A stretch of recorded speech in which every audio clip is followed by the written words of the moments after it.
Sumainyo ang Panginoon. At sumaiyo rin. Ang mabuting balita ng Panginoon ayon kay San Lucas. Papuri sa iyo, Panginoon.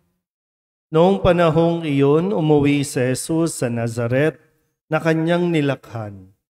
Gaya ng kanyang kinagawian, pumasok siya sa sinagoga ng araw ng pamamahinga. Tumindig siya upang bumasa at ibinigay sa kanya ang aklat ni Propeta Isaías. Binuksan niya ang aklat sa dakong kinasusulatan ng ganito: Sumasa akin ang Espiritu ng Panginoon, sapagkat tinirang niya ako upang ipangaral sa mga dukha ang mabuting balita.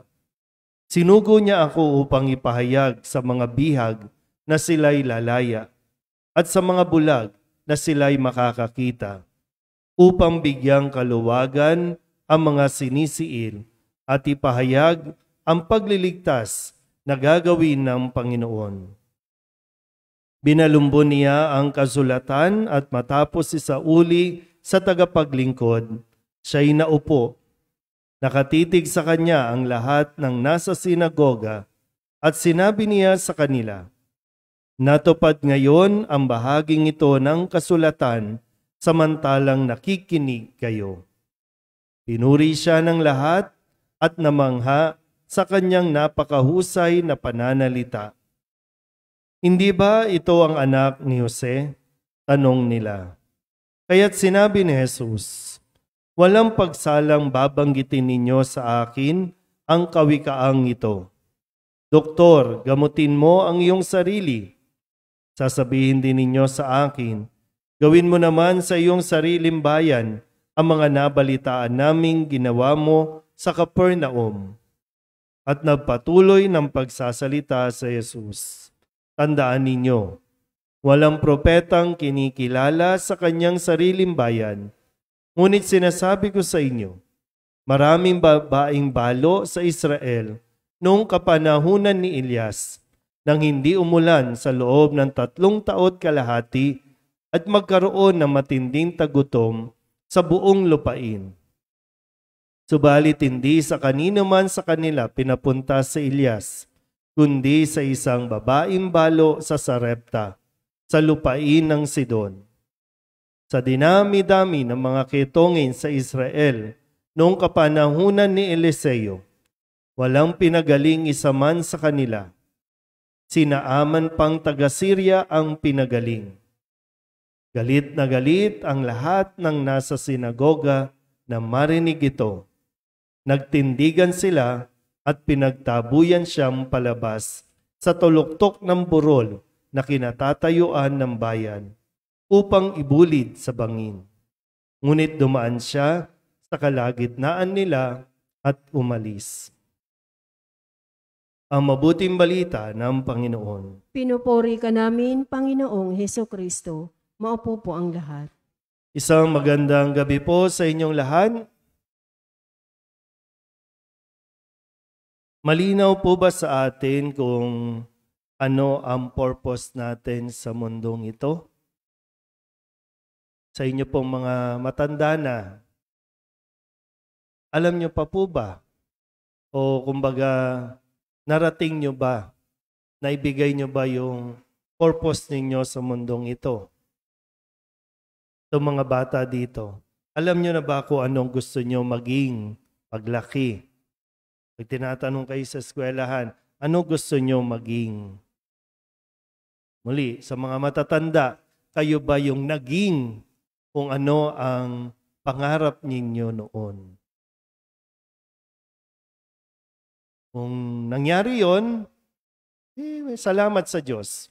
Kung hindi, yan, isa yan sa mga bagay na kailangan natin matutunan dito sa ating Ebanghelyo. Kasi ang sabi po dito, nang ipahayag ni Jesus, nagbalik siya sa kanyang sariling bayan, sa Nazaret. Kaya nga ang tawag sa kanya, Jesus Nazareno, kasi yun yung bayan na kinalakhan niya. At malinaw din sa kanya na sabi na ang kanyang layunin, alam niyang hinirang siya ng Diyos para ipangaral ang mabuting balita sa mga dukha.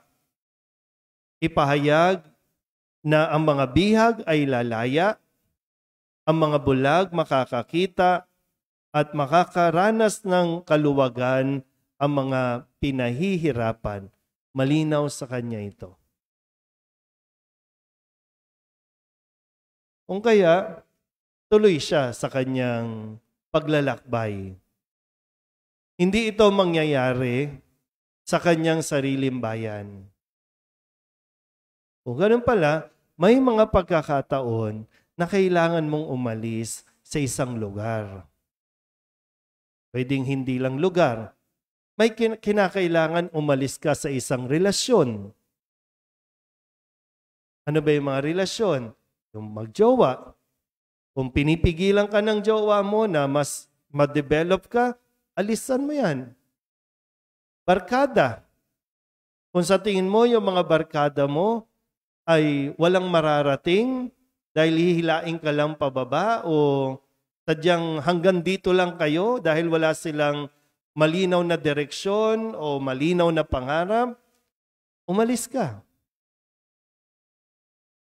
Marami po sa mga nasa online, mga nasa abroad din, bakit naging successful sila sa ibang bansa? Kasi alam nilang kung saan lang sila doon, sa lugar na yon, walang mangyayari sa kanila. Hindi sila aasenso. Kinailangan nyong lisanin ang lugar ninyo, ang bayan ninyo, para makipagsapalaran at tuklasin yung kung saan ka rin maa-appreciate yung talent mo doon sa mga bansa na kung saan ka mas magiging kapaki-pakinabang. Kaya nga, successful. Naging matagumpay ka. Marami na yung nag-migrate, marami ng Pilipinong kinikilala sa ibang bansa dahil sinunod nila kung ano ang kanilang, yung para saan sila. Malayo ang mararating ninyo mga bata. Kung magpo-focus lang kayo sa inyong mga goal sa buhay, kung anong gusto nyong maging paglaki. Kasi dito po, balikan natin yung kwento at karanasan ni Jesus. Nang lisanin ni Jesus ang bayang Nazaret, mas nakilala siya o mas kinilala siya sa ibang lugar. Doon siya mas nakapag-perform ng mga miracles. Doon siya mas pinakinggan. Samantalang sa kanyang sariling bayan, ayaw siyang kilalanin. Magaling siya. Ina-acknowledge sa Manila, magaling siya eh. Kaya nga sabi, namangha silang lahat sa kanyang pagpapahayag. Pero dahil nga sa sinasabing, di ba, anak siya ng karpentero, taga Nazaret yan. Wala siyang dapat marating.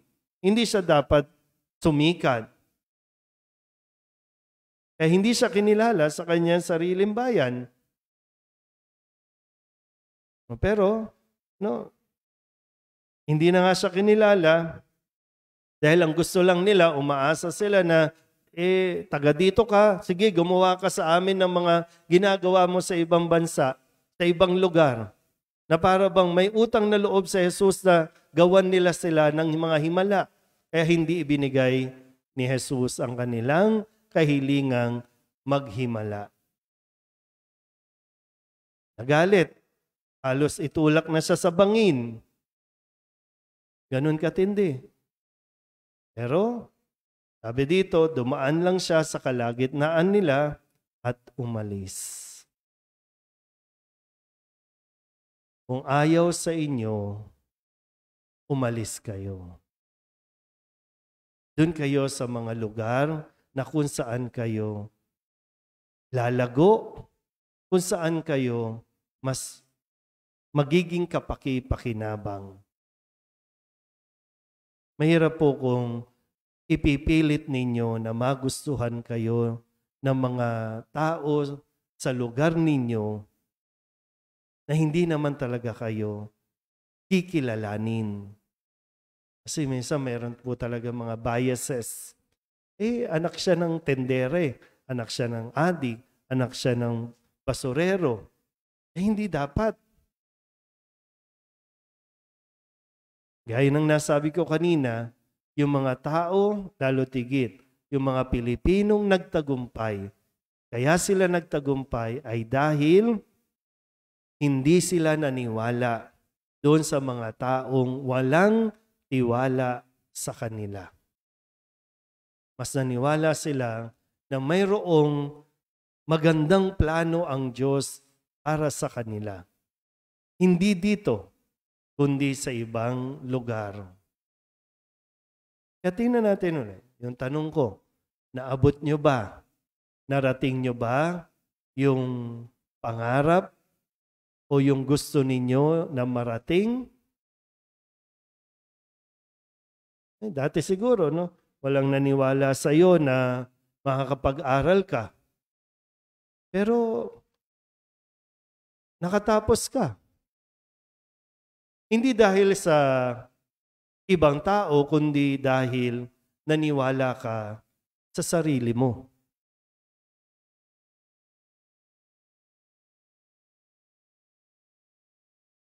Ipipilit talaga natin na matuwa sa atin ng mga tao, pipilitin lang din natin baguhin ang ating mga sarili ayon sa kung ano ang gusto nilang mangyari sa atin. Na kung ayaw nila na magtagumpay ka, nasa sayo yan. Kung hanggang dyan ka lang, kung naniniwala ka na hanggang dyan ka lang, hanggang dyan ka nga lang. Pero kung naniniwala kang malayo pa mararating ninyo, hindi lang dito sa Kamba, hindi lang dito sa San Nicolas, marami pa kayong lugar na po pwedeng malibot. Kung magtutuunan nyo lang ng pansin ang inyong mga sariling galing. Galing na galing din sa Diyos. Itin natin ulit. Kung may mga relasyon na pumipigil sa iyo para mas maging successful ka, mas mainam, iwanan mo na yan. Yung mga barkada na walang pangarap, makakahanap ka ng iba pang barkada kung saan ka mayroong ding katulad na pangarap. Iba naman po yung ugali na nagiging ambisyoso na masyado. Iba po yun, ha? Ibang konteksto yan. Pero lahat naman po, no, nagsisimula sa pangarap. Nagsisimula at maaabot mo yan kung magtitiwala ka sa sarili mo, magtitiwala ka sa Diyos na nagtitiwala sa sarili mong galing. Amen?